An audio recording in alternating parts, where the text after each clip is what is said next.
Добро вечер, браќа и сестри македонци и македонки.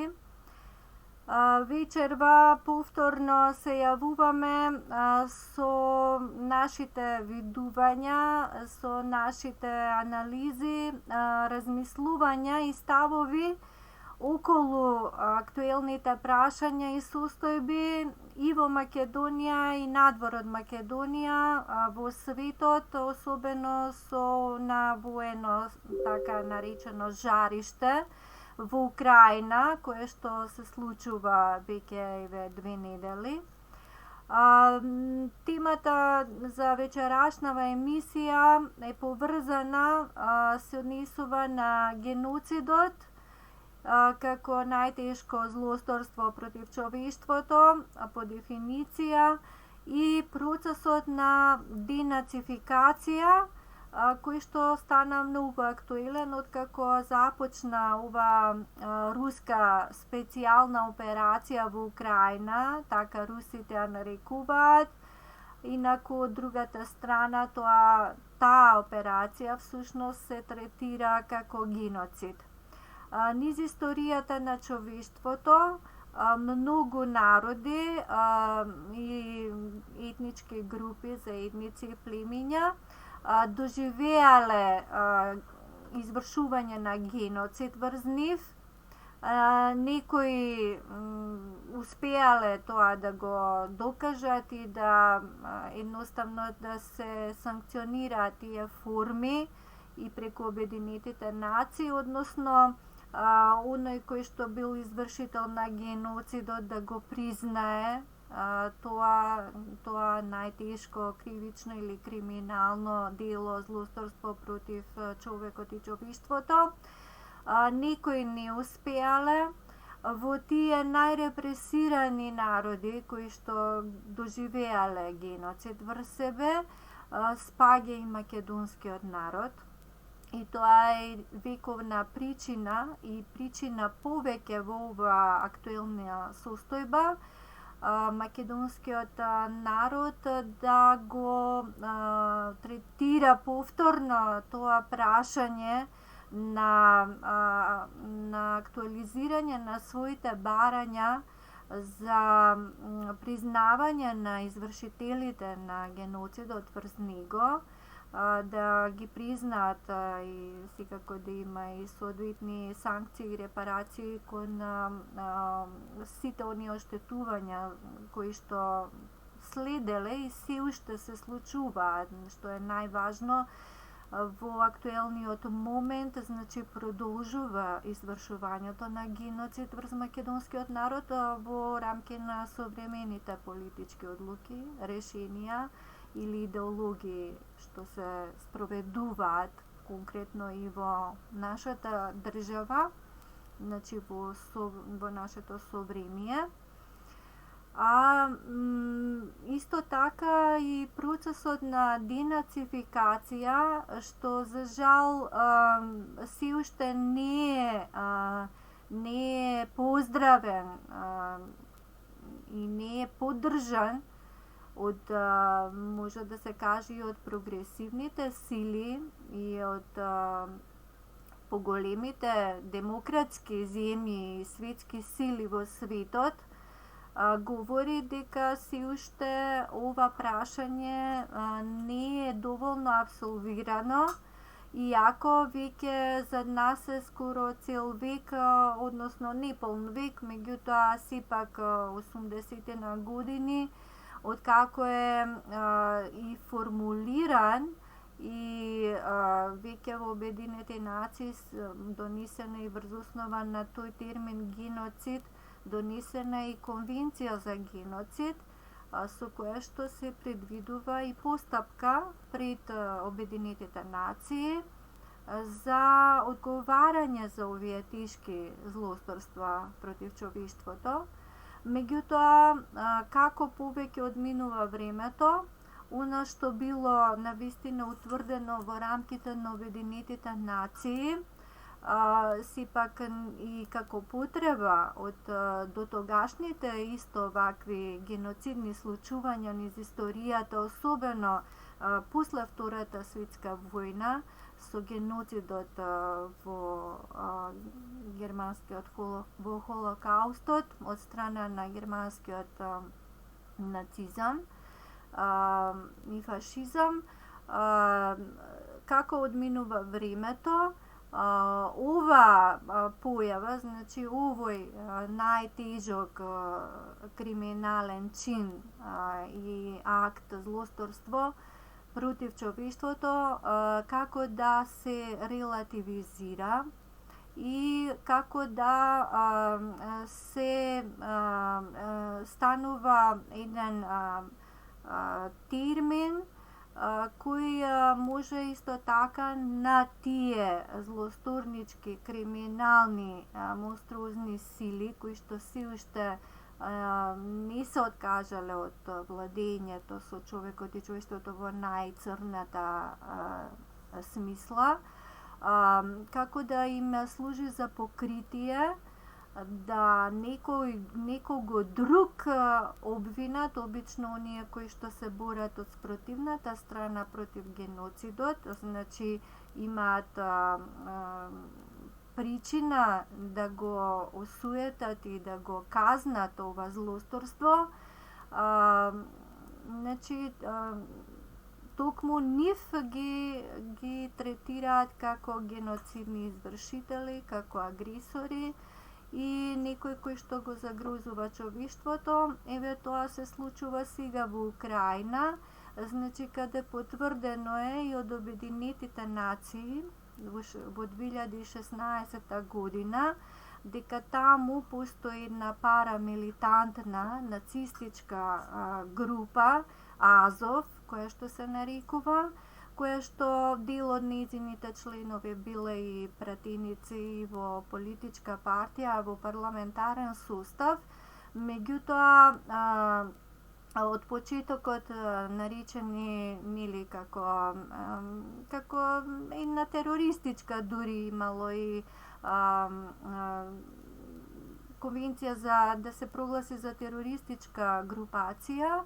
Меѓутоа, од тогаш наваму веќе тоа ретерира тие ставови и дури сега нели таа група која што делува отворено, значи со символика и со идеологија неонацистичка и си се декларира како такви, значи почива врз тие принципи нејзиното секупно делување, иако зацкриено зад некој нели патриотизам, меѓутоа зад тоа делување се гледа едно насилничко и така да кажеме отворено вршење на геноцид или чистење или етничко, затоа што таму таа група го на некој начин го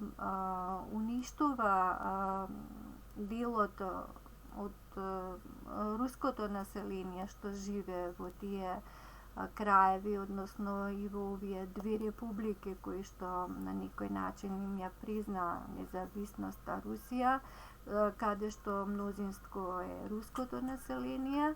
И покрај тие отворени нели над нив атаци од групата Азов, сега веќе не се на некој начин третираат како таква злосторничка или терористичка нацистичка група што делува нели против хуманитарното право или меѓународното право во однос на геноцидот, туку и се признаваат одредени заслуги и тие можеме да ги видиме ставови во официјалната политика на западните европските земји на Америка, кое што на некој начин здружено и те поведува и на постапка нели за да Русија се осуди како агресор, па со сите тие санкции кои што треба против неа, како да таа е злосторникот, а не дека делува против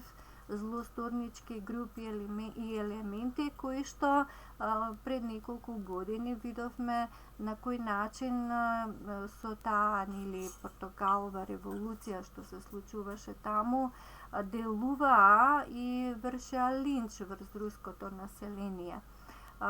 Ние како македонски народ ги имаме доживеано и премрежијата на неколку и повеќе војни и се разбира и во минатото кога не бил утврден овој на тој начин геноцидот како квалификација за едно тешко злосторство, имало и такви злосторнички случувања и дела, значи во кај сите народи, во сите земји, меѓутоа сметајќи дека зголемената свест и определбата за доброто меѓу луѓето, соработката на народите, од што произлезе и формирањето на Обединетите нации, значи ги утврди овие црвени линии, така да кажеме, во начинот на кој што народите и човештвото треба да ги уредува своите меѓусебни и меѓународни односи, за да не дојде до такви крвопроливања, што ниту еден народ, ниту една заедница, зависи на кој ниво е организација, ниту пак држава, не ги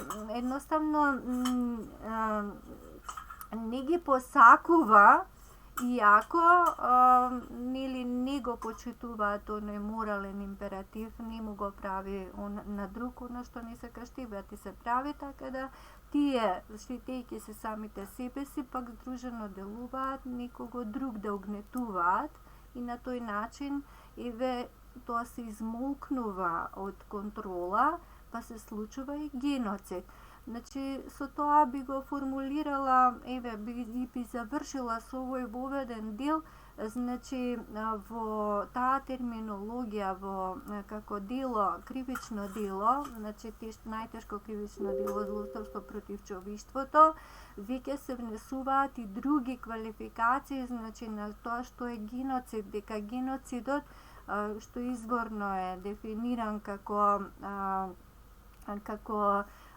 уништување врз основа на верска, религиска, национална, етничка основа и така натаму на одредена група или народ, понатаму добива и други димензии, значи не мора само да биде тоа физичко истребување, туку уште повеќе и во нашиот случај се дефинира тоа како културен геноцид, каде што му се одземаат сите придобивки на еден народ, меѓу другото и идентитетот му, и како што нашиот почитуван Ихтим Клетников го нарекува идентитетски геноцид, ние тоа уште пред неколку години исто го формулиравме и во нашите овие активности во живо во нашите емитувања преку социјалните мрежи како цивилизацијски геноцид, значи едно повисоко ниво, значи кој што има софистициран облик и кој што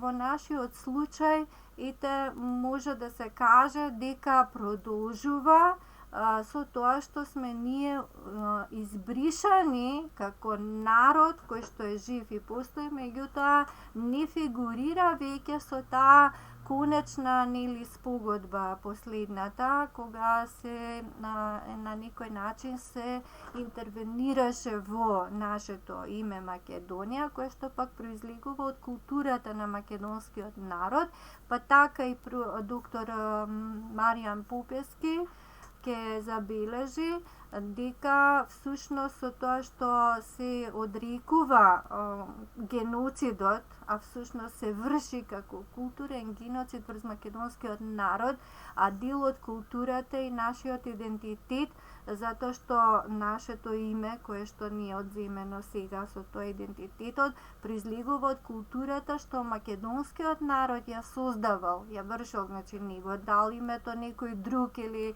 со некаков декрет, тоа е произлезено од нашиот идентитет, значи нашата самобитност, од нашата култура, и со самото тоа и задира точно во правото на самоопределување или jus cogens нормата која што е задолжителна. Значи, ако одиме по тие законитости и правила, особено што се дефинирани со меѓународното право, ќе видиме дека она што сега се случува не само на политичката или на борбената сцена, туку и на сцената на меѓународните односи, особено и на ниво на Обединети нации, значи едно големо паѓање од сите тие определби и конвенции што особено во врска со задолжителните jus cogens норми и со геноцидот се стриктно дефинирани. И тука треба да е јасно,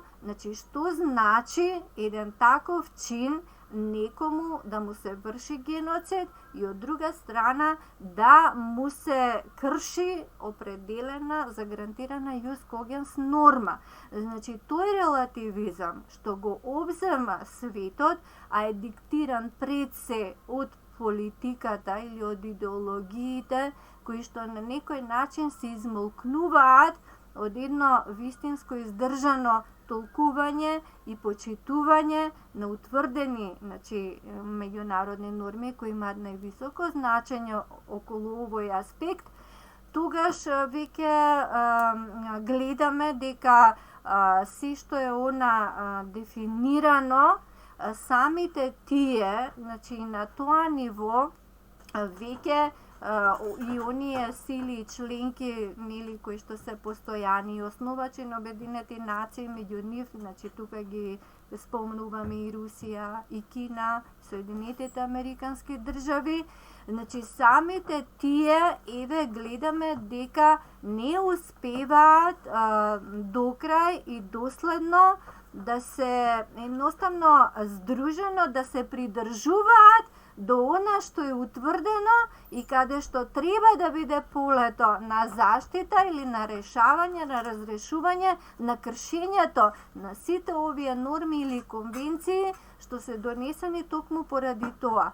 Значи, сега се отвара потребата на размислата да повторно и самите народи, значи поединците, ние сите кои што едноставно сме представници на народи врз кои што се вршел или се уште се врши конкретно геноцид, иако се уште и други права нели се кршат, не е демократијата на завидно ниво, да ги на некој начин поставуваме прашањата за поставување на новите аспекти. Ние тоа нели цело време го кажуваме, го дефинираме како потреба од нова парадигма за новото време, каде што и овие нарушени односи и непочитување на самите правила и норми кои што се утврдени од самите нели најголеми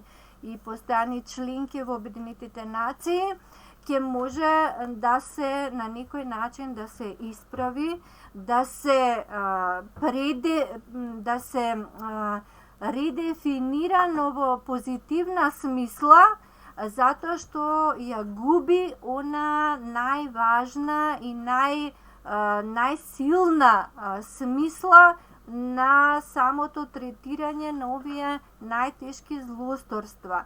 Па тука само би кажала, односно би направила една паралела на начинот на кој што гледаме дека и во самите Обединети нации има луѓе кои што како нивни представници, еве во нашиот случај поврзано со Македонија, Метју Нимиц беше специјален или медијатор поставен од Обединети нации, но тој видовме дека цело време, иако уште од почетокот се знаело тоа, меѓутоа никогаш не го отповикавме, македонската страна не го отповика, иако беше изразито и се уште веројатно продолжува да се биде грчки лобист, значи и во една тесна врска поврзано со Нуланд, нели Викторија Нуланд, која што гледаме на кој начин или ги третира, еве и се уште актуелна е во тој дел на кршењето и во меѓународните односи има висока позиција. Значи тука ние со право и со потполн легитимитет како македонски народ, на кој што му се прекршени и правото на самоопределување, значи не можеме да го изразиме и не можеме да си го заштитиме, иако имаме потполно право на тоа, можеме да го проблематизираме, значи овој актуелна состојба и позиција, особено и неисполнувањето на својата основна функција и на самите Обединети нации, бидејќи таму како нивни представници, па може да се каже и за актуелниот председател Антонио Гутереш, не се тоа личности кои што поради познати причини не можат достојно да ги представуваат и не можат да ги бранат позициите и нормите кои што ги утврдиле Обединетите нации. Така што пред нас се отвора полето за повторно и како народи и да бараме и да гледаме на кој начин ние понатаму ќе си го бараме нашето право за она што ни е сето прекршено и што е вршен геноцидот, за тоа секако да одговараат тие што го сториле тоа злосторство, уште повеќе што тоа злосторство не застарува. Меѓутоа, тоа што не застарува, не значи дека не треба да се потегне тоа прашање, затоа што во мигот додека ние го трпиме геноцидот и од најсофистициран вид, гледаме дека тој трае. Значи ќе дојде момент кога веќе македонскиот народ нема да биде во можност да биде тој субјект, затоа што и сега веќе не функционира како народ, туку е деградиран, да може да си го заштити своето право. Значи ова е актуелна состојба, ситуација која што е и кај нас, и во Украина, и во другите делови од светот, во разни периоди, постојано се пресликува, се повторува и проблемите не можат да се решаваат, затоа што не е приодот за да се решат, туку за да се заскријат и за да се дозволи повторно актуализирање на тој најтежок чин или злосторство против човештвото, геноцидот. Јас тука би завршила, па нека повели следниот на ова горлива тема и прашање. За жал што сега се актуализира.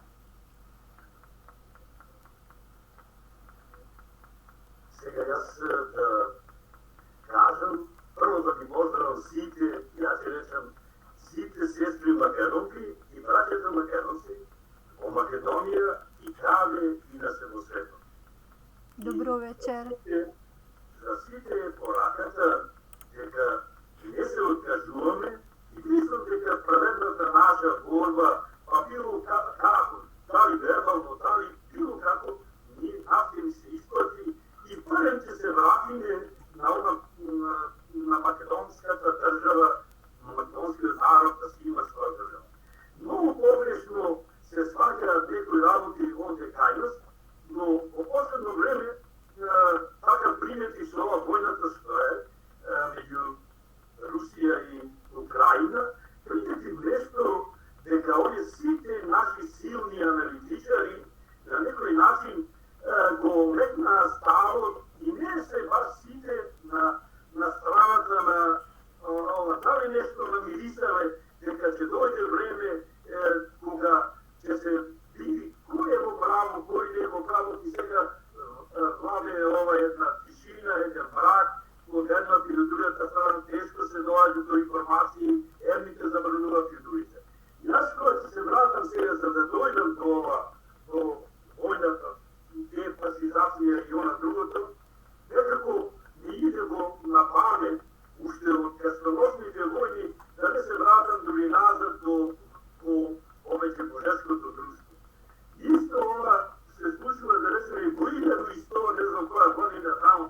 времешни услови, каде што црквите на православието се многу поделени, да речеме, и Руската црква има најмногу побожен или непобожен народ, во нејзината паѓа, а Грчката ја држи сета она другата и процедурата за прием, за отпуштање, за доноси и оно сето, доаѓам до еден заклучок дека ништо не се променило.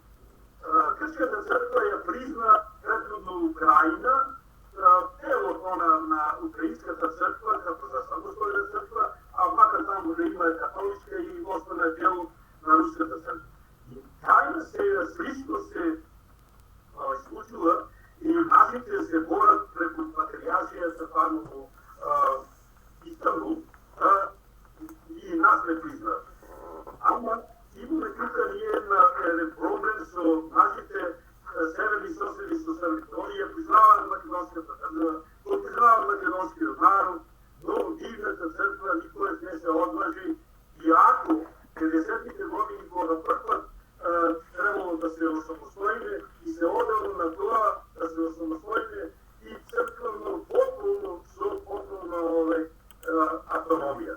Но ете тоа не се завршило во тоа време, и ако го вика до социализмот, кога црквата не била опиум за народ и оно сето, сепак слично се само, како да кажем, големците тие секретари по големите видни личности на социализмот, тие некако на некој начин и сами си забранува, а им забранува да се навлегуваат во црквата. За да денеска, овие нашите сите во црквата одат, и ако до вчера беа може би атеисти или било што, или неформални православни, затоа што припаѓаат, крстени се, родени се во православна фамилија и крстени се. Сега доаѓаме до она во Втората светска војна, денешната Европска унија, мене ми личи, ако се присетам како дете кога сме учеле, ако почнемо во Италија, па анектирана Австрија, па Унгарија, натака Румунија, и до Бугарија, сите тие припаѓаат на фашистичкото друштво, а овие другите па се покорени, како што е амнестирано. Исто и Франција, која и денеска има право на вето во двете нации и која што на некој начин не е благонаколнета према Македонија, интересно е дека многу брзо се предаде. Во битката во Втората светска војна, борбата ја износија русите со најмногу жртви и стигна да го поделат дури Берлин, а од друга страна, исто кој што даваше отпор и се бореше, беше кралството на Велика Британија, кое што денеска исто не е во Европската земјица. Така да Европската земјица остана само со едно право на вето и она другите. И денеска е толку подчинета на Америка, веројатно ќе ја претрпи сите штета Европа. А меѓу Европа, што ние на некој начин први се истрчува нашата блискишка или било каква влада, која што се додека се они, Македонија ќе има преголеми несреќи, но да се надеваме дека нема долго да издржат, затоа што на некој начин се открива тоа наОспани, на кој што беше Димитров, компанија, што правеле, како меѓусебно, еве сега и бугарите и тие го кажуваат, она на некој начин се гледа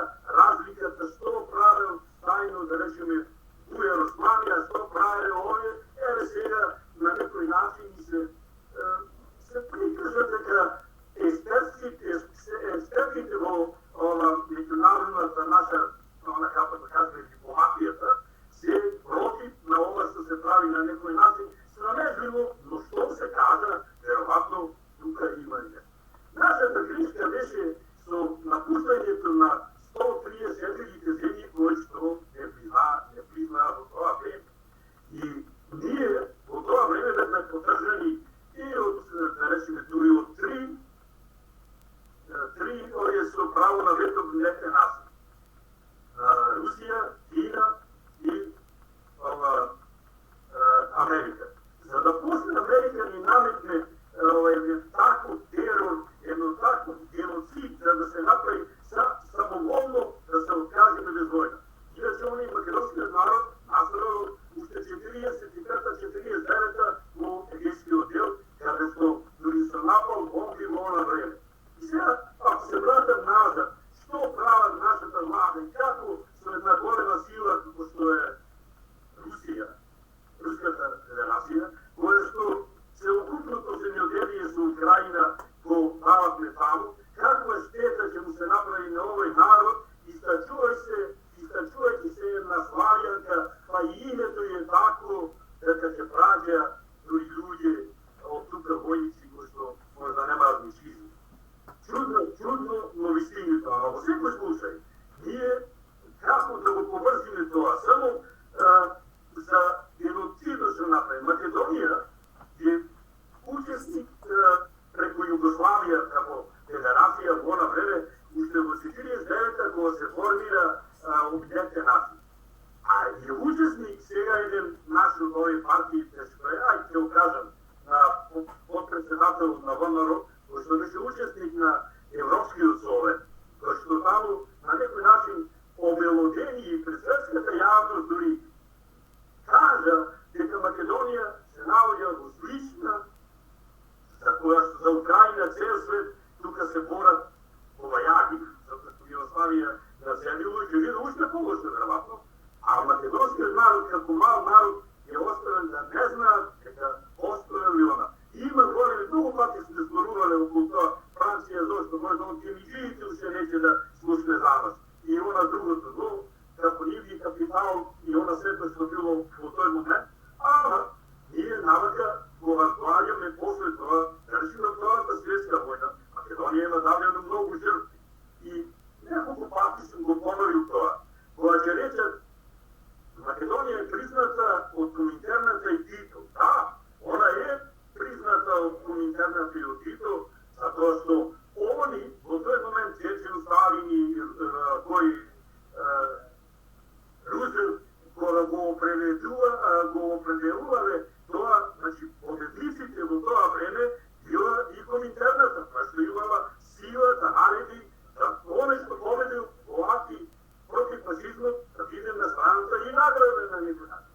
Тука има и други елементи со репарациите на Бугарија, на она сето, за да дојдеме денеска, да речеме во една таква ситуација, да Бугарија бара самостојно да се откажеме, а пробала на 2-3 пати, таму има Балканските војни и предно исто Сан Стефано, таму уште 1838 година, не успеале во тоа време, за да сега и кога во Втората светска војна од 1941 година, не успеале, а биле тука 4 години како окупатори, сега они се земат за право наше место во нашата представничка влада и нашето, како да го објаснам, она неединство, кое што го направија двете најголеми партии, кое што многу пати се рекол, тие се само 2 крака на една река во едно море што врегува, и историјата тоа за да романот да влезе тука, да не може да кажат дека има телевизија бугарска тука, не може да ја сопрат, а може да сопрат тоа да немаме информации од светот и така натаму. Сега за да не должен премногу, ќе дојдам себе споредно она фамозната изрека и она што се споредуваше овде, Путин како не ја признал Украина, така они го споредува и за Македонија. Но Украина е друго. Сепак е тоа Украина се вика. И тоа било покрајна, веројатно, на еден простор. Но како се изборил, што се изборил и како после разделението на Советскиот сојуз, тоа е друго прашање, не е за мене, нити ќе го одговарам. Но поделбата исто во Украина на трите она проценти по она сето. И како она дефашизацијата што се вика, баш од таа страна на Украина, од таму се влезени и Хитлер и сите тие напаѓачи што биле на Советска Русија, дури можда и Наполеон Бонапарт. и така. Во таа смисла, во тој начин на размислување, она нема оправдување, викаат сите за војната, но сепак има луѓе што кажуваат дека војната е крајно средство кога веќе не може да се најде начин со дипломатија и едниот, посилниот се зема за право и мисли дека ќе победи. Ќе видиме како ќе се заврши, прогнозите се беа секакви и никакви по мене, но ова ќе трае и за памиот свет. Мислам дека нема храброст да влезе во војна со Русија, затоа што Путин го кажа и тоа дека он не ќе биде средства за да ја одбрани рускиот народ, со тоа мото и влезе, со Донеци, само Крим го следува ради она море пост, таму што беше имиот пристаниште и така, и било бавено и она сето. Ја мислам дека Европската заедница има направено голема штета, не само со санкциите што ние одма ги поддржавме, а кој сме ние за да поддржуваме и да рипаме пред една таква, речеме, апокалипса, може да биде светска, Трета светска војна со атомско наоруžање. А за да го сватите ние сите тоа и ова со преđутно на некој начин да се заборава дека веќе е употребено атомско оружје во Втората светска војна во Нагасаки и Хирошима. Се забораваат другите дека веќе се посегнало по тоа и дека тоа нема да биде преседан сега, него само ќе биде продолжување на некогаш. А страшно е. Тогаш од 50 килотона бомба и она сето што го кажуваат како ужас. Денеска ќе биде престрашно, ама денеска далекометните ракети, одбрана, не одбрана од тајните склоништа на атомското оружје ќе оде до Нјујорк, до Вашингтон и по сите крајеви на светот. И уште малку и она Кина да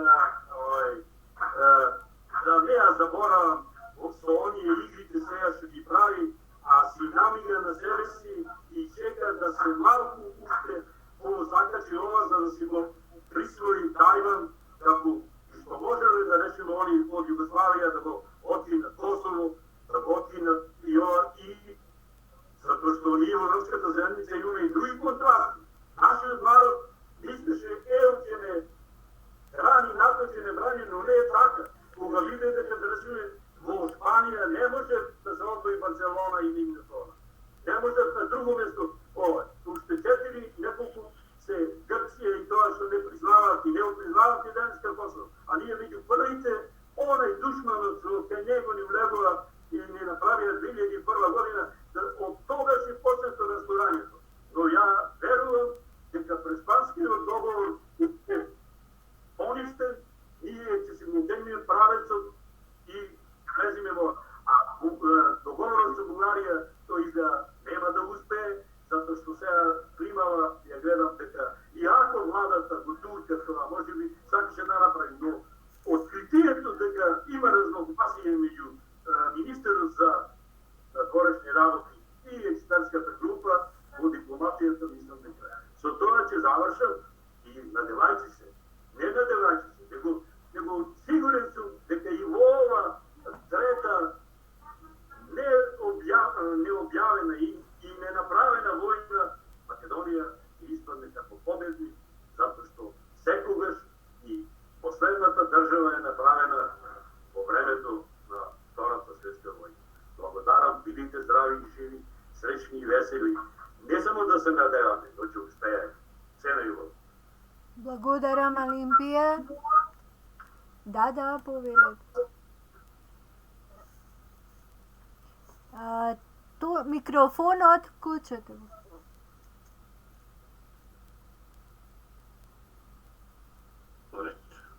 Се слушаме? Да, сега да. Добро вечер на сите. Еве, јас сакам нешто да кажам, меѓутоа, ќе бидам краток. Зошто? Затоа што Ана и Олимпија кажа скоро се. Што би биде офатено вечерава спрема Ана што го кажа. Ана убаво кажа, дури го обработи и овој другиот подкрај денацификацијата, демилитаризацијата и се задржи и на културолошкиот, што е значајен геноцид, што може да направи некој, во овој случај Запад кон другите, и етноцидот. Јас само ќе додадам уште некои работи тука, кои ќе се разговарајќи и обработувајќи она што се случува во Украина, практично е универзално и се однесува било кој, било каде нешто да прави. Во овој случај денеска имаме еден Запад тоа да го прави, но сакам да кажам, било која сила, ако тргне по патот на денешниот Запад, било каде на земјината топка, ќе нанесе истите проблеми ќе ги направи. Сега, јас ова само ќе го кажам. Значи, поделбата на Исток и на Запад има една долга историска опашка, тоа го спомна и Олимпије, спомнувајќи ги крстосностите војни, тоа може би е и од поделбата во 11 век на Западното и Римското и Источното Римско царство, односно кога после тоа имате и верска поделба и сето тоа, и тоа трае со различити манифестации, војни, културолошки и секакви. И јас би рекол сега, кога зборуваме конкретно за денешното време или за ситуацијата во Украина, дека тоа не се случува од вчера. Операцијата на Путин, односно на Русија, не се случи преку ноќ. Туку се случи бидејќи беше изнудена, тоа го бараше Запад и на некој начин успеа, меѓутоа борбата беше на Запад, како што рече Јана, да се прикажи значи Русија требаше да се победи, да се растури и да се прикажи Путин, односно Русија како геноциден народ, односно Путин како воен злочинец од светско ниво. Само сакам тука да кажам, Запад го има тоа така извежбано, такви рецепти, ама веќе ги знаеме сите, веќе не проваѓаат. Тоа е, знаете, сега зборував со Ана пред емисијата, кога крадецот, имаме поговорка ние, кога крадецот вели држте го крадецот. Крадецот кој направил зулум, вели држте го крадецот. Значи, тоа прави Запад. Сите зулуми, се што е негативно на светот, па, зборувам, векови наназад, помоćниот економски, политички и воен Запад го прави планетарно на целата планета. Кога зборам Запад, во последно време и поќе на планетарно ниво, последниот, тоа не Европа, да, може би Франција, Португалија, како што порано зборував, порано години. Меѓутоа, во последниве 150 може години, тоа е Велика Британија. Сега слушам во коментари и на вести Америка. Моето тврдо убедение, тоа не е Америка. Америка е извршителот и гласноговорникот. Умот е во Лондон, односно во Лондон и во позадината на што не го гледаме центрите на моќ. Значи, Бајден е само гласноговорник од оваа страна на завесата. Сега, тој исти Запад, суривањето на Берлинскиот зид, планот си го има што сака да прави со Русија, не од сега, и од многу одамна.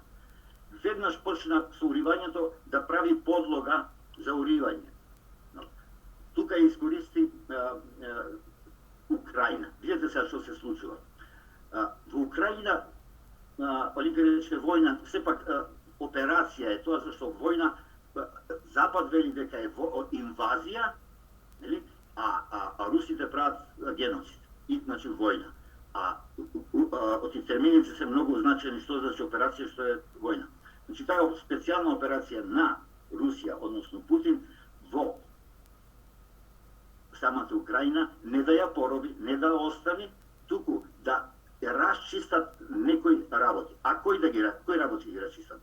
Видете, Запад искористувајќи, значи, што е зашто се врши и што е денацификација. Денацификација настана во Украина од еден мал број на украинци. Видите, тоа е десниот сектор и следбениците на тој Степан Бандера. Видите вака се. Добар дел на Украина, може би 70-80%, тоа се руси на истокот и самите украинци кои се православни. И тој народ е кроток и добар народ. Каде е проблемот?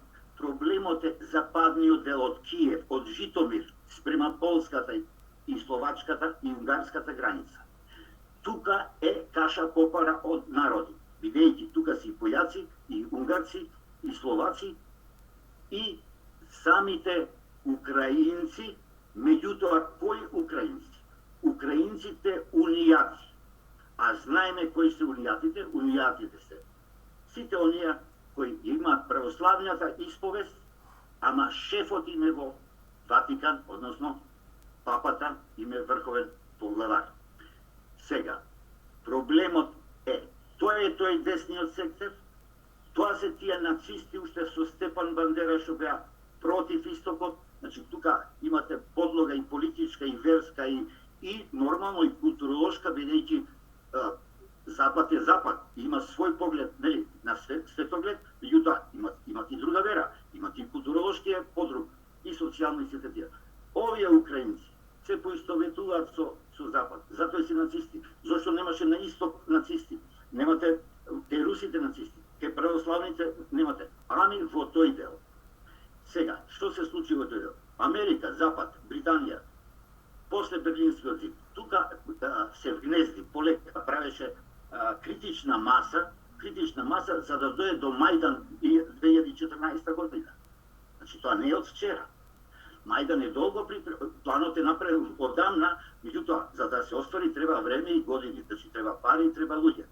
И тие направија критична маса и со помош пак на Запад и со пропаганда дојдовме до тој Мајдан и од тогаш успеа сега во власта да се инфилтрира тој десниот сектор, да се инфилтрира и во пониската власт и во поголемата власт, нормално како и кај нас, плюс послушници, и добивате еден конгломерат на власт кој е апсолутно верен на Запад.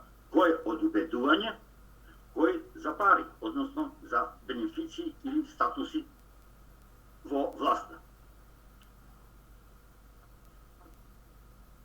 Значи, денацификацијата сега што сака Русија да направи, тоа треба да се исчистат сите оние кои доведоа и да се изведат на суд, да се развластат и сето тоа да се исчисти од, како да кажам, таа рак рана што ја има самата Украина.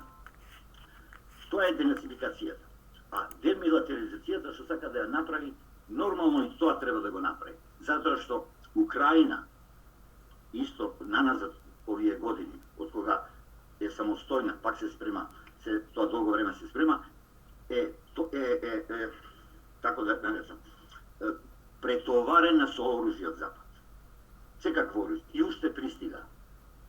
Меѓутоа, и уште еден поголем проблем, мислам дека го зборе, само не знам дали тука или на друго место. Значи, проблемот е од стравот, не само од бази, ако биде во НАТО, да и дојдат ракетите на самата руска граница, туку и од стравот дека нуклеарна сила може да стане Украина, а може, видејќи таа се уште имаше развиен индустријски сектор во изградба на оружје, меѓутоа и со помош на Запад да дојде до да стане нуклеарна сила, што е исто страшно. Значи, сето тоа, во таа смисла треба да се демилитаризира, односно, ќе се, како што вели и Путин и Русија, значи, они нема да ја окупираат, ќе ја средат, меѓутоа, ќе остават војска и толку за одбрана. Меѓутоа, офанзивно и такви работи не треба да има и сето тоа ќе го направи.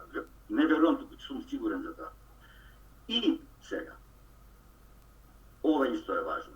Тоа е двата дела. Меѓутоа, нели, со текот на операцијата се открија, русите тоа го знае одамна, биолошките лаборатории.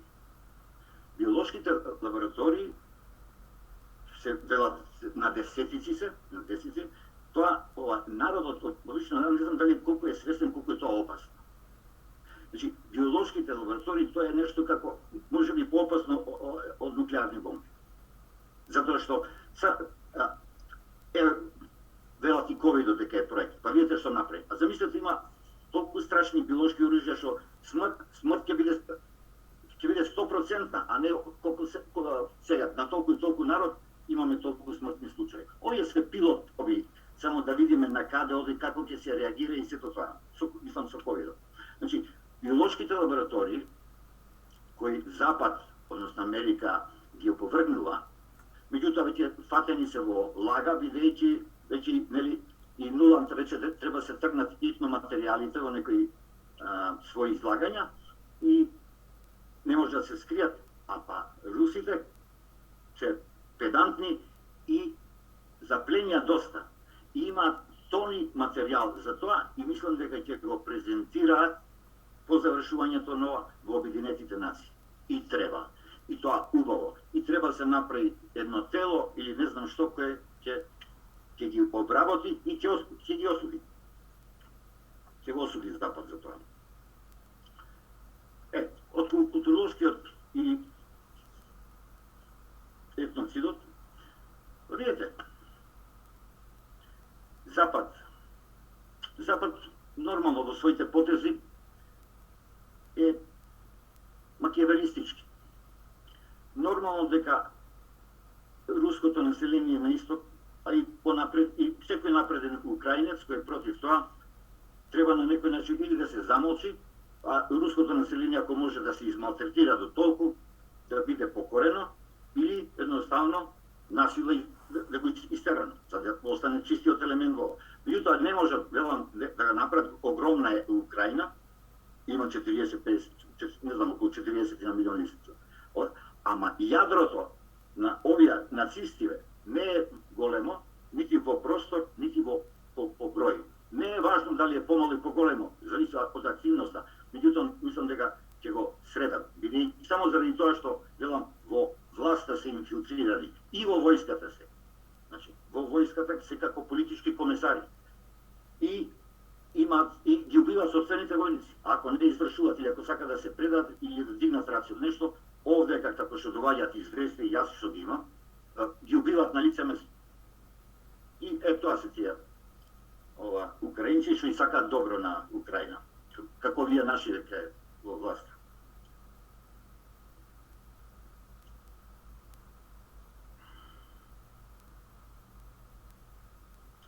Овдека сакам уште нешто да кажам. Анче, ти спомна нели дека демократскиот Запад, демократските земји, нели, Европа, Америка, го осудуваат, нели, постапката на истокот, во овој случај, нели, Русија. Меѓутоа, велиме, јас не знам каков друго зборче, друг епитет, зашто за мене веќе Запад, велиме, демократскиот, значи, се е Запад за мене, само не демократски. Значи, со делата сега, со делата, ами, па и тој пустиот Запад не е исто. Еве, Европа е сега најобичен вазал на Велика Британија, односно на парот Британија и САД. Значи, не се слуша, безгласна буква е. Така да, утре во своите мемуари ќе напишат дека не бевме ние против, ама не смеевме да кажеме. И моравме да следиме, бидејќи бевме притиснати. Така да, кој ќе видиш од таа страна, јас не видам дека демократски, бидејќи јас верувам на Запад дека има демократи и верувам дека вистинските демократи одамна го осудиле Запад за сите постапки што ги прави. Па не само тука. По Берлинскиот зид, они станаа светски полицајци, веднаш настанува Југославија. И припремите понатаму за Русија. А да не збориме дека планетарно зло се. Зошто? Па затоа што планетарно делува. Збориме, и пред тоа, во Виетнам. И на Франција беше пред тоа, во Виетнам, па се Америка. Јуда, во Азија делува. Во Африка делува. на Блискиот ова и во Европа делува. Рушејќи Југославија односно еве сега со значи планетарно се зло, а како планетарно зло не можеме да кажеме дека се демократи. Постапките не им се демократски, а тие може да зборат полна уста дека се демократија. Елен Џонсон, исто марионета, човек со 3 грама мозок, поставен со задача. И тој мене ќе ми кажа, јас можам да му кажам што е демократија, не тој мене. Да се разберем. Значи, демократскиот Запад нема да го осуди Путин, ако е вистински демократски. А го осудуваат марионети и инсталации кои одамна се исто во Европа. Па, еве ќе ви кажам, дигресија да направам. За мене, од после 1968 година, кога беа европските немири, студентските и сето тоа, од тогаш нема калибар на политичар, како што е Де Гол, како што е Вили Бранд, како што е, ако сакате, еден фински голем политичар, Урхо Кеконен, како што беше швеѓанецот Олаф Палме, или Тољак, значи, немаме таков. А имаме само инсталации кои се послушни на некои центри на моќ. Што ќе правите со Саркози? Пловен. Истиот е сега во Британија. Што ќе правите со еден Блер, па и презимето му е само да блее. Тој блее, и презимето му беше така, стално се шекол, бидејќи Блер е извршител. И уште имаше сила пред некој време лани, кога беше да каже сори, значи се извинува за постапките, нели, на НАТО во Ирак. Смешно. И не само смешно, тажно. Затоа што само се покрива со петал, како Кајна сега некој што сака да се покрива како Милчин, нели? Затоа што го направиле во минатото. Така да, тоа е кул демократскиот свет. Нема, значи, јас строго велам дека не се демократи, се или можеме да кажеме квази демократскиот Запад го осудува Путин. Ето тука. И уште ви кажував, кога Анче, кога спомнам за медиатор Метјо Нимиц. Па, тоа е исто медиатор, или ајде да го приведеме, посредник, така, посредувач. Ами тој треба стварно, како посредник, треба да посредува меѓутоа, праќа такви сурати, такви лица, кои или може да бидат подкупени од едната страна, или па веќе доваѓаат како навивачи на едната страна, нема да бидат подкупени. Медиатор. И сега кога ние немаме сила, како што рече Ана, да го повлечеме или да му укажеме, они се вршат работата, не е проблем. Така да медиаторите најчесто не се медиатори. Тоа ја целно, со цел нешто, да не направат, мислам, да не бидат посредувачи, ами да извршат веќе определена задача.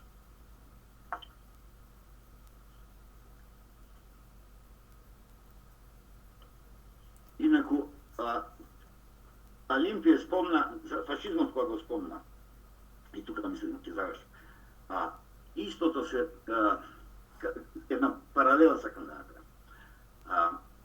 Видете вака, денеска, значи, пак ќе речеме, квази демократскиот Запад, значи, во едногласно Европа, Америка, Британија, и некој Австралија, да речеме, не е важно, еднодушно, значи, го осудуваат постапката на Путин и односно на Русија. Меѓутоа, видете вака, околу фашизмот, па знаете ли вие дека пред Втората светска војна, дека самиот фашизам беше многу популарен и цела Европа беше скоро фашистичка. Наречено во претечерието на Втората светска војна.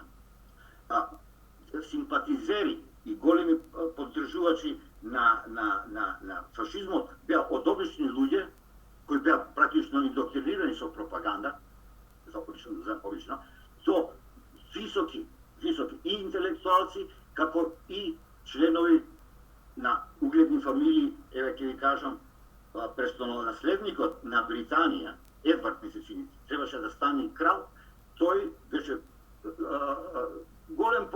фашизмот. Тој човек не стана крал бидејќи се откажа од престолот заради женачката со обична жена. Значи, по тоа време мораше да има жена од сина крв, и така. Значи, тој беше еден од големите популари. Да не збориме Квислинг во Норвешка беше преку Квислинг. Сите овие мали држави по Европа, ги спомна Алим, Романија, Хорти во Унгарија, Србија имаше фашистички со Недич и со Протич имаше во. Ама народот тука се побуди. Во Белград на 27 март 40 за да го собори тој режим. Иначе и да, бугарите, Италија, значи немаше скоро земја која не беше во некој договор или под влијание на фашизмот. И нормално дека и тогаш сите тие влади, печатот нивни под контрола ќе говореа или поддржува во тој момент. И тогаш го поддржува Хитлер, неонацизмот, фашизмот и така натаму. Истото се случува и сега. Значи, колективниот Запад, Европа, Британија со Америка и некои сателити, колективно велат дека Русија, односно Путин, е антихрист, односно недемократ, односно злочинец, и дека Русија го крши меѓународното смешно право, прави инвазија и е геноцидна спрема една друга суверена држава. Трагикомично. Знаеме зошто. Нели, да не зброиме што направи пак Америка и Британија во последнивите 4 децении.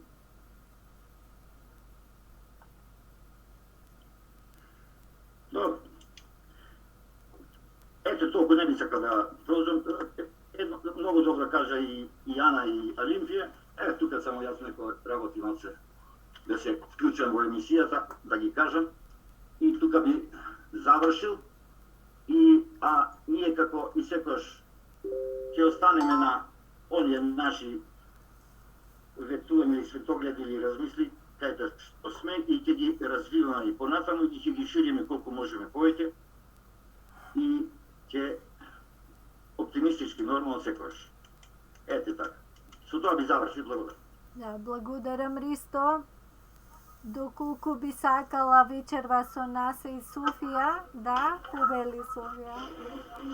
Добро вечер и од мене до сите што не присутни и што не гледаат. Ми падна, се сложувам со вашите излагања и би додала Ристо што кажа околу фашизмот во Европа, дека фашистите, мислам, не потекнуваат од Германија, него тоа го има кажано и убаво наброено, не знам дали го видовте постот на Марија Захарова. Да, кој е фактички идеологот на фашистите? Дека е Британија, а не Германија. И кажува, мислам, од 1300 и која година тамо, каде се британците прават геноцид по народите и по државите. И кажува и за 1500 година, дека во Кина, колку кога ја мислам окупирале и Кина, и колку народот тогашен го натерале да сади на големо афион, добиен од афионот, и дури многу од кинезите фактички биле дрогирани.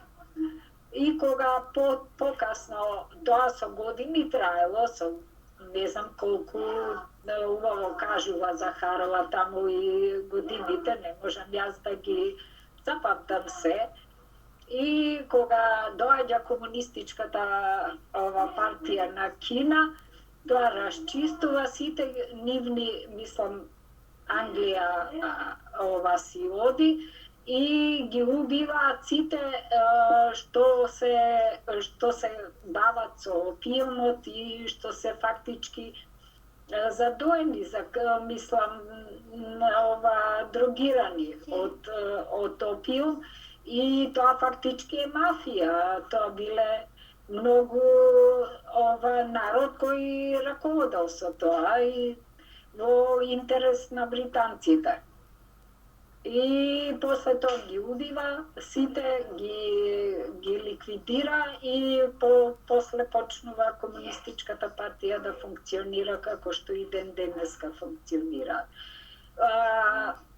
Сите ова ги набројува Захарова, каде се имаат направено и Англија, и Австралија, и секдека и за абориџините што ги имаат и Степано, и колку и во Америка, американите се водачи, индијанците колку милиони имаат и Степано, низ светот, па и во Африка и све што и однеле од тамо.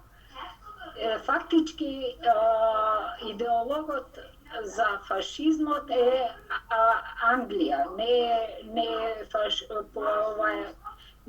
Германија. После тоа Германија се јавува како, мислам, воодушевена од што направиле англичаните, па и германците се после тоа и таму се раѓа фашизмот и го прават она што направиле во Втората светска војна. Мене ми беше, читав нејзиниот пост, ме воодушеви, мислам, ме запозна со тоа што не сум го знаела до сега, пошто веројатно немам прочитано толку книги. Никаде не можев да сретнам за геноцидот што Англија и Америка го имаат направено врз македонците 48 година. Мислам, неколку пати така, зошто не е набројан како еден од геноцидите што го имаат направено овие западниве земји на Македонија. Па тоа мислев, ако сте повеќе запознати или ако јас нешто сум пропуштила, да некој монади или каде да се направи постапка еве во Обединети нации или каде да треба да се покрене постапка од Македонија за геноцидот што е направен таа година на Македонија, од Беломорска Македонија. И тоа ми беше, мислам, овака дилемата, зошто дали не е толку овој геноцид, да кажем, во права смисла на зборот, го рачунаат дека не е геноцид во права смисла на зборот или па случајно е пропуштено тоа да се наброи. Плюс сега ми е дилемата, денеска не знам дали го гледавте овој статистика, директорот, многу беше полн со себе кога кажа дека на 30 март сега ќе ги објави резултатите од пописот и дека во филхармонија ќе прави паради, мислам тоа фешти што ќе прави и дека на каков после 20 години дека објавува резултати од попис и дека ќе биде тоа на некој свечен начин објавено. Па не знам што ни се спрема во тој момент и што се, мада е овие учкиве кажа колку се, што се, дека се 35%, ние сме 40 македонци, 15% бугари и останати на крај. Verovatno знае, мада он рече дека не смеам јас да објавувам пред време резултати, уште малку се доработува тоа со пописот и ќе бидат објавени свечено на 30 март. И ова со униформиве. Маке ова из Скопје е сега двојазично во секој смисол на зборот. Груби си го направи своето, нашиве се издајци, велепредавници до коска, сите партии, не знам што да кажем, еве само левица е против, други не гледам. Не сретнав никаде од ДПМН некаде да кажат дека не се согласуваат и мислам она беше пред да се изгласа тој нивниот што го донесоа закон за јазици, ама сега ги гледам некако многу олабавени ДПМН и ние не знам што би правеле, што ќе превземеме или ќе чекаме избори, па ќе видиме што ќе биде на крај. Важно, мислам дека не ни се пишува добро и со пописот многу ми е страх дека нема да биде како права, мислам тоа се знае дека е фалсификат. Да. И нема што би било од нашето непризнавање. Пардон. Толку од мене, мислам тоа се моите дилеми, размислувања како би постапувале понатака и што дали имаме сила да нешто направиме во врска со сите овие работи. Точка. Толку благодарам. Благодарам, Софија, да повели Ристо. Телеграфски само излагањето на Софија, затоа јас инсистирам, ова Захарова, Софија го коментираше излагањето на јас затоа инсистирам дека Британија е планетарното зло и умот ѓаволски во Лондон. Затоа што ова што го зборевме кога е спомна Софија, Кина, тоа е познато во историјата како опиумска војна, ова Софија. И тамо е Британија. Во Јужна Африка, тамо е Британија. Во ова што зборевме Соединетите Американски држави, кај што е сега сад, и тамо е Британија, со индијанци. Значи, и видите, сега вели демократскиот запад. Смешно, трагикомично, демократскиот го осудил. Тамо се има само не демократија. А вистинската демократија, кузбен каде лежи долу, нема глас. Исто како кај нас македонизмот или патриотите нема нигде, а нашите, сега ќе го кажам, сакам да кажам тоа, а со фашистите Британија е идеолог каде што тамо не било кој, тамо има врвни лунѓе и интелектуалци, расисти, со високи школи, идеолози на фашизмот. Дури, и тамо имаше исто национал-социалистичка партија и тоа јака, многу јака, чиј председател мислам беше Мозли, председател. Меѓутоа, Британија за себе не сака фашизам. И таа го контролираше, мислам, британската моќ. Меѓутоа, го извезе во Германија кај Хитлер. Го извезе како што сега тој Запад ја спреми Украина да се случи ова и не на европско тло, меѓутоа на словенско тло да се борат украинците до последен и русите за интересите на тој недемократски, пази демократски Запад во уривањето на Русија и сето тоа. Значи, тие го направија тоа со Хитлер. И Хитлер нормално имаше и интерес и сето тоа отиде во само како се развиваше така како што се развиваше.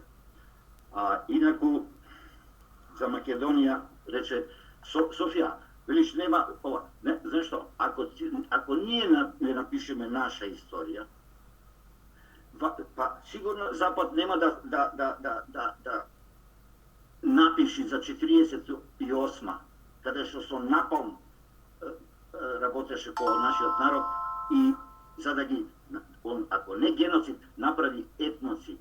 Меѓутоа, 48 година, кој знае која година беше поред, затоа што имаме исто, барем материјали, знаеме што се случуваше веднаш по распадот и распарчувањето на целокупна Македонија, кога во Беломорскиот дел го завладеа грците, каде што андартите правија невидени злочини врз нашето население.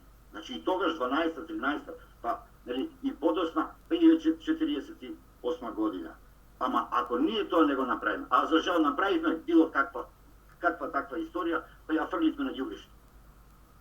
И тоа е страшно.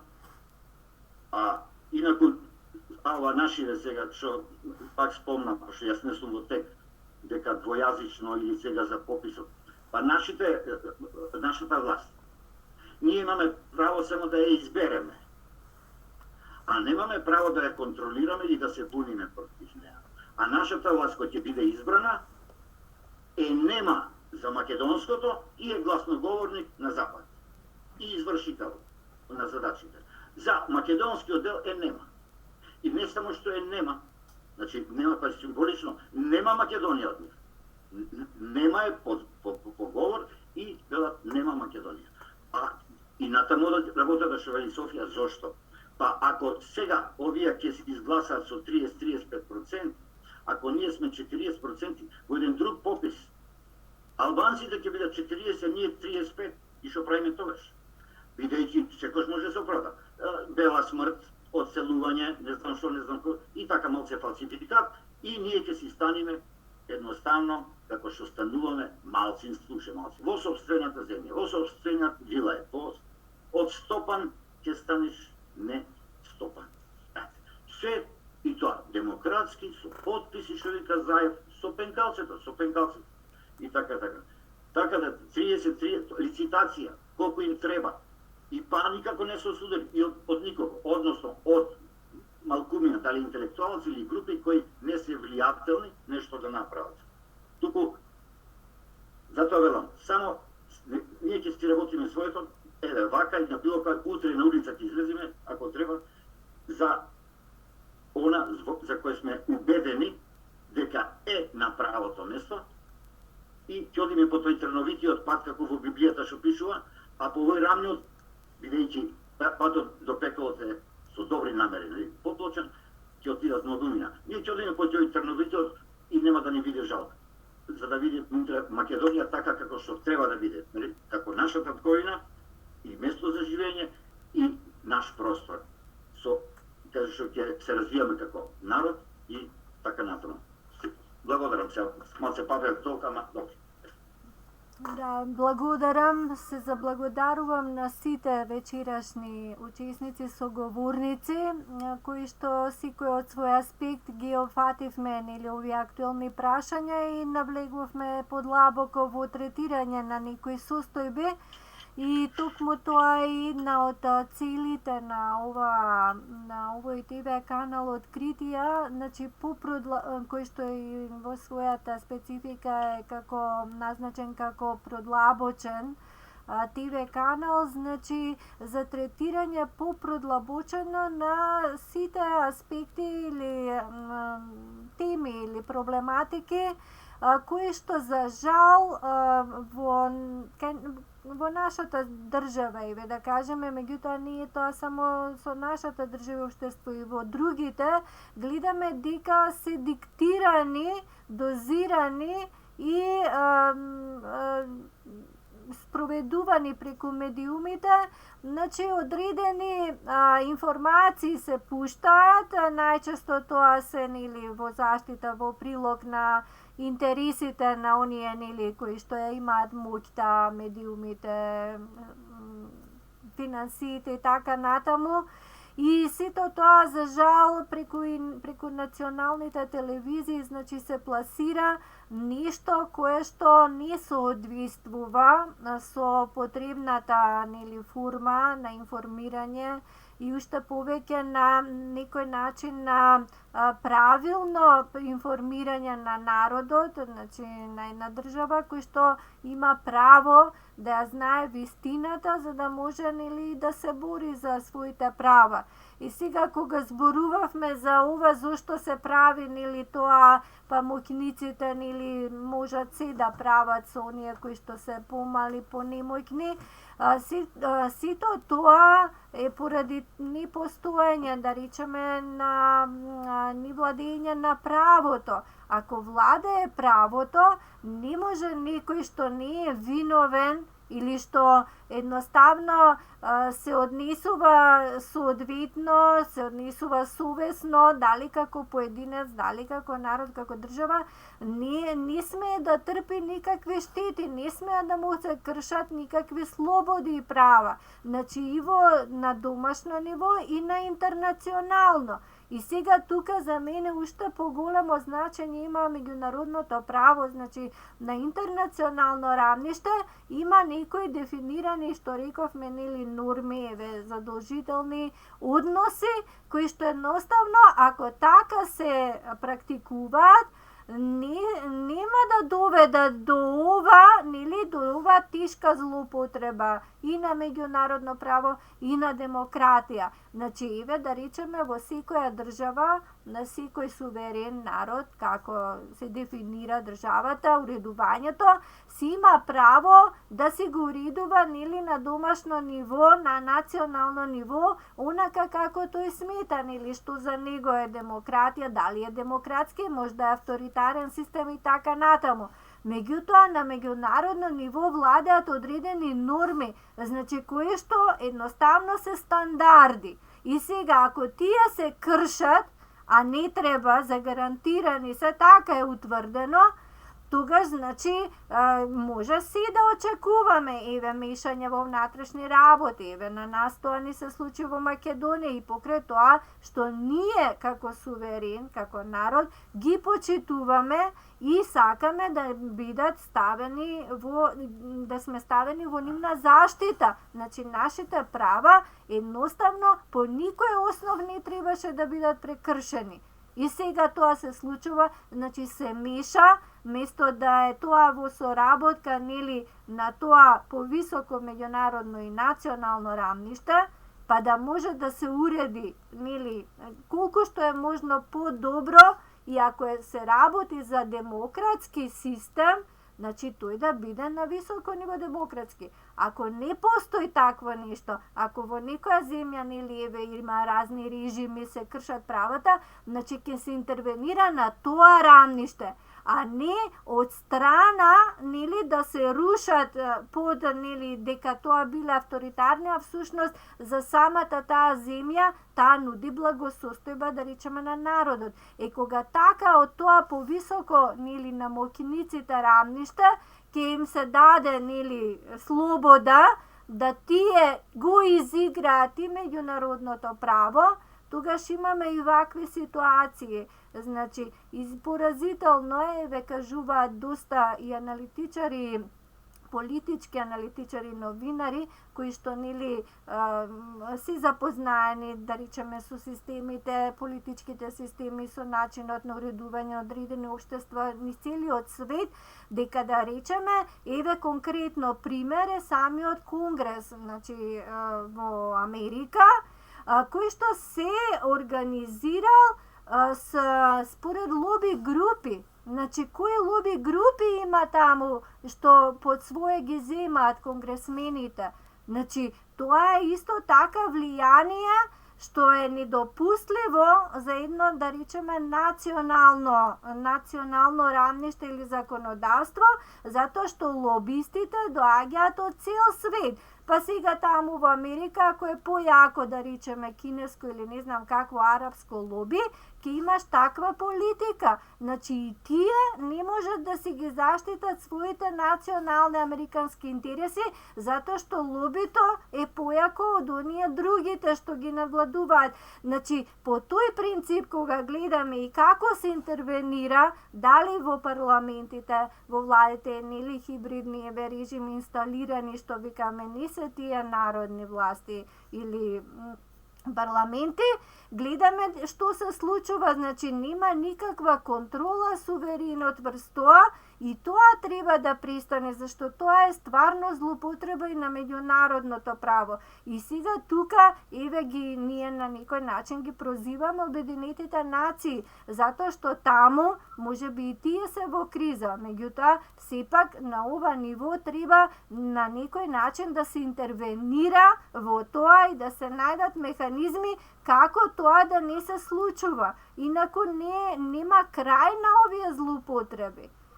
Значи, и не може двојни аршини. Сега некаде, ако е појако лоби, сега на друг начин се третира. Ако некој нема моќ или сиромашен или од трет свет, не знам, земја, или не да е, мислам да е по, како да кажеме, неразвиен или народ или заедница, се таа ќе трпи и геноцид и се. И ова Софија што кажа, дали зошто не го спомнуваат геноцидот врз македонскиот народ, па не го споменуваат затоа што зависи од кој извор се пласираат одредени нешта и дали тоа нив им одговара. Дури во самата терминологија има дека тоа во Грција што се случи на македонскиот народ, значи не било геноцид, физичко истребување, туку било етничко чистење. Демек тоа не е убиство, да речеме да те уништи физички, што подразбира геноцид, меѓутоа етничко чистење. Меѓутоа ние знаеме дека беа убивани, значи и од грците, и андартите, знаеме во Загоричани, во други многу сила, како биле дури во Турско, што предходно, пред да се востанови ова кривично дело официјално, имало, значи, запалување, уништување на цели села, значи, живи жители едноставно уништувани, истребувани. Значи, сега тоа исто така и тој дел зависи од тоа кој и како си лобира. Ние, например, македонците немаме никаде јако лоби и тоа го кажуваат и наши представници што беа во Обединетите нации, сега да не спомнувам по име, кажуваат дека од Македонија, па дури кога има свој представник, значи тешко лобираат тие за Македонија. И затоа на нас останува нашата историја, значи култура, нашите се што припаѓа, како македонски, што сакаш да го заштитиш, па дури да поведеш барање за одговарање за геноцид, значи ние тоа треба да го правиме. Не сега ние, народот е тој, значи тој треба да има свој, тие доблесни, стручни кои што имаат и знаење, меѓутоа имаат и авторитет и плюс ако веќе официјална власт, што треба да поднесе според одреден утврден постапка, не го прави тоа, значи овие другите треба со години, значи со децении да се правило, за да дојде до тоа. Значи, такво е, да речеме, и на меѓународно ниво, меѓународно право, значи, не е едноставно еднакво за сите достапно. Тоа би бил заклучокот и пак мораш да се бориш упорно таа слобода или свое право, значи да минеш трнлив пат, за да си ја заштитиш или па да ја вратиш. Ние сме, значи, во една, како да речеме, повеќе кратна губитничка позиција, зашто и тоа што го имавме, го изгубивме, наместо да сме, да сме го допреле до тоа ниво, да одговарале тие за претходните геноциди, ние имаме современ геноцид врз нас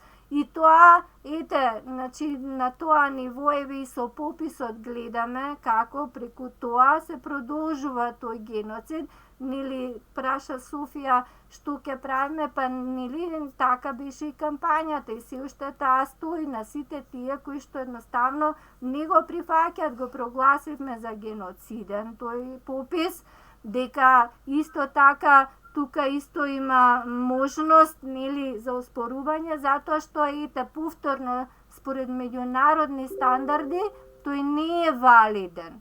Значи има многу елементи што не ги исполнува, иако политички го допуштаат дури и тие, како да кажам, што треба да речат стоп од повисоко нели меѓународно ниво.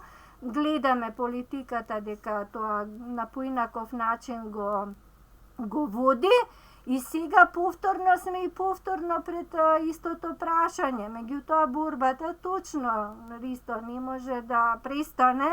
Меѓутоа самиот народ вака како што сме ние оставени сами на себе, многу е тешко, дури и тој што треба да е твој представник во нели парламентарна демократија, значи едноставно не представува никој достојно, напротив го злоупотребува суверено да не уништи.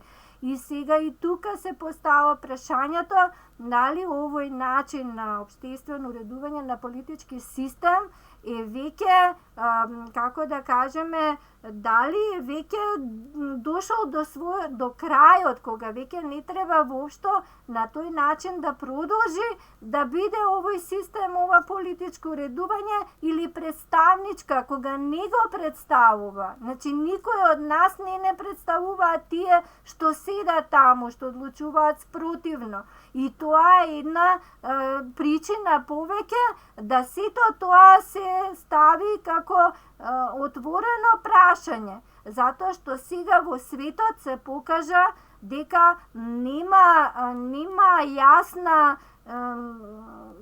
уска, ајде така да кажеме, на нешто нели да е цврсто, непобитно, кај што не може никој никого да ништи без да одговара, да речеме за тоа. Сето тоа е релативизирано, се случуваат многу работи измешани и недозволени и сега народот на вистина е несигурен. Значи ние сите сме загрозени и целото човештво е загрозено од ваков начин на практикување. А кога ќе видиме, и тоа сме окажали, и сега ќе окажеме, дека тој начин на политички, како да кажеме, на демократија, значи парламентаризам, представничка и така натаму, не е ни многу стар, значи 200 години е во однос на она, нели секаков начин имало човештвото да се организира, да се го редува, па во неолитот, што се вели, нели тоа било некоја праисторија,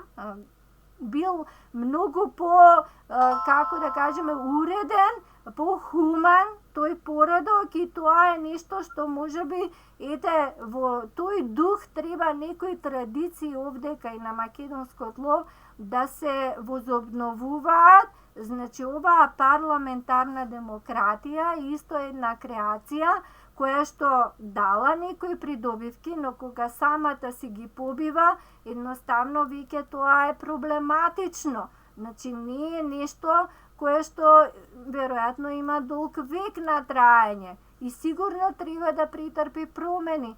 Па и со сите овие процеси, нели, со вооружување и така натаму, дека секогаш војната го гарантира мирот или оружјето кој повеќе има, тој може инаку ќе биде хаос. Значи, тоа се неиздржани гледишта, меѓутоа одговараат на интереси кои постојат сега длабоки, нели, апетити, и така е во последниве 200-300 години, кога технолошкиот развој, експанзијата нели на тој развој ги носи сите зла. Инаку порано на друг начин се војувало, меѓутоа не било толку дехуманизирачки и толку со висок дострел, значи разорнувачки.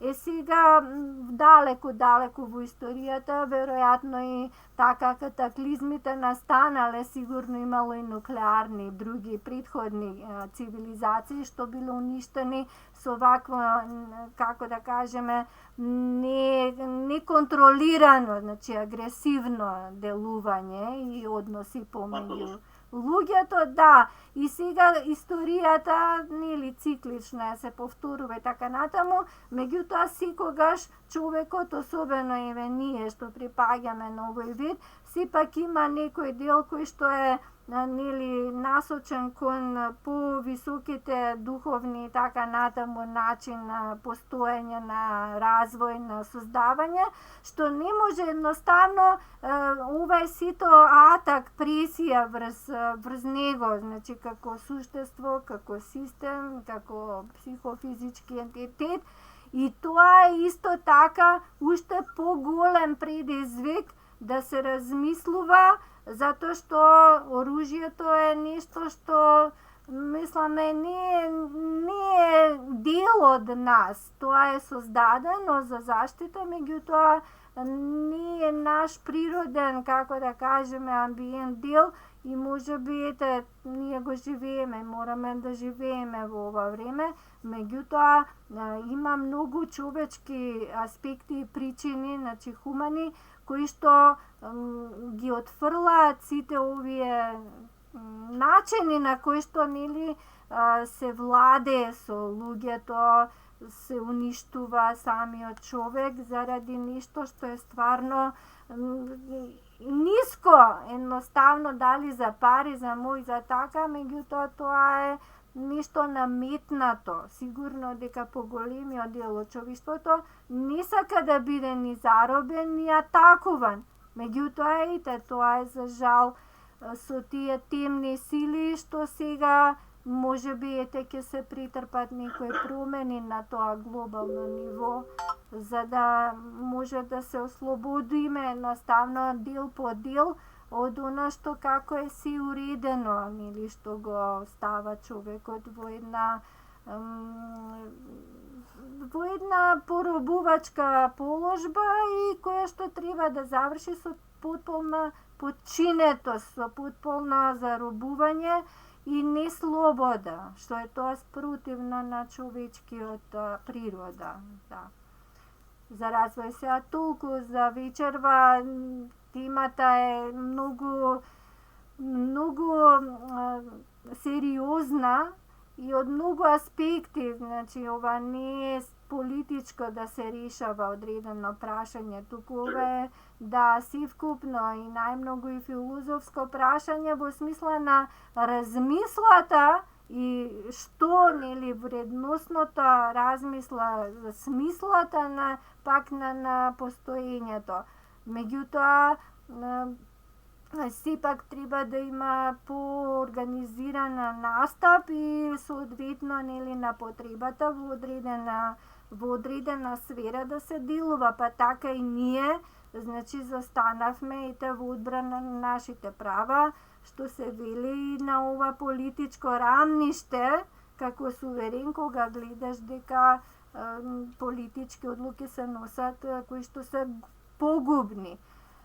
Така и во секоја сфера треба сето тоа да биде ускладено со оние прогресивни, нели, напредни, слободолюбиви умови, сили и народот тука е, кој што нема никогаш да се почини да го прифати тоа, нели, насилие.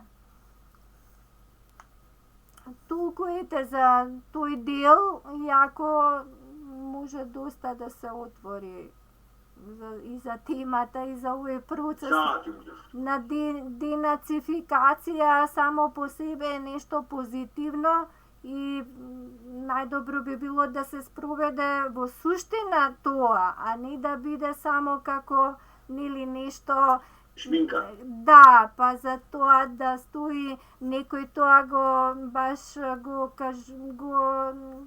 третира дека ова е само точно како шминка или параван, за побрзо да спочне да се воспоставува тој нов светски поредок како што го замислиле мокините, нели, силите, што не одговара на потребите на човештвото, но може би нема тоа да успее, па ќе бидеме ние победници, човештвото, нели, човекот како таков, во однос на оние кои што се насочени против нас, против целото човештво.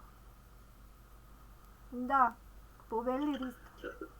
Само една минутка. Ова последното што го кажа, да, зашто има и мислења по светот и кај нас, дека и Путин, како Путин е впрегнат во центрите на моќ. Да. Центрите на моќ, ова што последното го кажа, тие ќе направат поделбата на светот, односно новата архитектура на планетава, а не Путин. Бидејќи Путин е само дел, како што е, на пример, во овој момент, председателите на различните држави, а дури и кинескиот, се под контрола на тие центри на моќ. Сега јас тука не се слагам точно, дека нов договор ќе има, дека ќе има нова риде, дека ова е многу бисtvено. Значи, сето ова, за жал, врз грбот на Украина, за секој човечки изгубен живот, да, меѓутоа е многу и длабоко, и широко, и високо. И ќе трае некое време за да дојде до некој договор. Нормално дека тука ќе има на големите сили, само не е проблемот што е голем. Проблемот е што и како се манифестира како сила. Во овој случај, за мене, гледајќи го Запад, што прави? Подолго време не се ги... Јас не сум со него, сум на страната на исток, односно на суверенистите, каде што гледам перспектива и за нас. Ете, тука е разликата за ова што го кажа Тијанче, дека има мислења дека и Путин е впрегнат во тоа. Ама мислам дека не. Затоа што премногу е различита Русија од тој Запад, со тој целиот руски свет, што веќе 1000 години припаѓа од верски, преку културолошки, ова што го спомнати, и од социолна страна, и од секаква друга, до политичка и сите тие. Да, само во однос на ова, уште тоа би додала дека може би може појасно да ни биде, нели, кога веќе гледаме што се случува и кој како делува, токму по начинот, значи пристапот и методот на своето делување, тоа него го разоткрива. Например, постои сличност помеѓу ова што слушаме и што гледаме, всушност што се случува со тие одреди, да речем, или таа парамилитантна војска или Азов, нели, овие кои што делуваат во Украина, што се сега дели од официјалната армија, станати, инако не биле пара војска. Значи, начинот на кој што се инфилтрираат меѓу населението, значи во нивните домови, во згради, значи болници, градинки, училишта, кај што е цивилното население, на некој начин го загрозуваат тие, за да нели другата страна не биде толку да напаѓа затоа што знае дека таму е цивилното. Меѓутоа, кој е тој нели зол начин, како да кажеме, приод да ти го доведеш во опасност тој што треба го браниш, а тоа истото, значи истата школа, приод, се случи кај нас во Куманово, во диво населје, кога беа во куќите влезени, кај што е тешко да интервенира и полиција и војска, и гледавме тогаш стварно македонската полиција, мислам, направи голема акција, значи чин, тешко, и се изгубија и неколку 8 колку беа нели тие полицијски животи. Меѓутоа, тој начин на кој што тие делуваат, тоа е монструозно. Значи, да водиш принципиелна, ако може така се каже, војна, значи военици или вака така, значи колку повеќе да го избегнеш цивилното население. Не, тие таков е начинот, значи таква е тоа шаблон од школата, што тоа е само по себе геноцидно, значи тој пристап. Така што и од тука може да гледаме кој делува во прилог на заштита на населението, а кој го става во опасност. И тука исто не може да замижиш, зашто тоа се знае, па особено војните стратези го знаат тоа како се војува. Значи, има стварно тука доста материјал што треба да биде за осуда на страната која што ги доведува, или ги загрозува животите, и тоа може да се смета дека е доказ за геноцид. Значи, не мора да е само од другата страна, туку и тој што своето население си го става во таква положба, значи да не е заштитено. И од тоа многу опасност има, дека на тој начин дури ги спречувале многу од конвоите, значи од групи што сакале да го напуштат населението Мариупол или другиве градови, дека не им дозволиле, зашто вака ќе биде поупотребливи, нели, за да не се напаѓа врз градот, затоа што таму има цивилно население, што е перфидно. И од тука, да те дополнам само, Анче, и од тука доаѓаме уште до пропагандата. Значи, бидејќи русите, во своето излагање Путин рече дека ќе оди на нормално дека не може да се избегне да нема жртви, но строго ќе пазат. И во тој смисол сега и поспоро се работи сето тоа, а тоа пак пак на Запад му е во интерес. Ако што подолго трае војната, тогаш повеќе ќе има разрушување.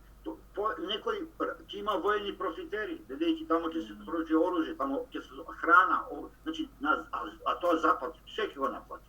Значи, ете тоа. Второ, бидејќи немаат материјал за погинати цивили, сега работат пропагандите, а тоа значи се режираат филмувани, значи лажни бомбардирање или жртви и сето тоа. Значи, и пропагандата на Запад е дигната и софистицирана до високо ниво и припремана оддавна, на секој поле, па еви и во војни услови, веќе знаат што и како да направат.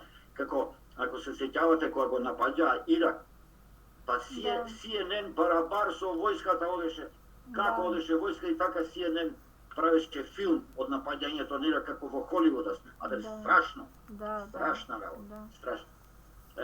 Да, за вечерва до тука би ги завршиле овие наши паралели искажувања на размислата, на ставовите, и до следниот четврток да посакаме да има позитивна разврска на некои актуелни случувања и кај нас, и во светот, и во Украина, бидејќи човештвото треба да се стреми кон повисоки, кон мирнодопство, или мирнодобно живење, не кон вакви воени услови.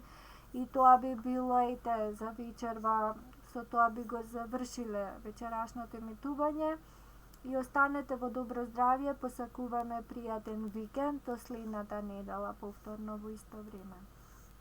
И вас останете оздраво, поравете се после ова што имате со вирусов, па ќе се чуеме, ќе се видиме. Благодарам, поздрав, пријатна вечер.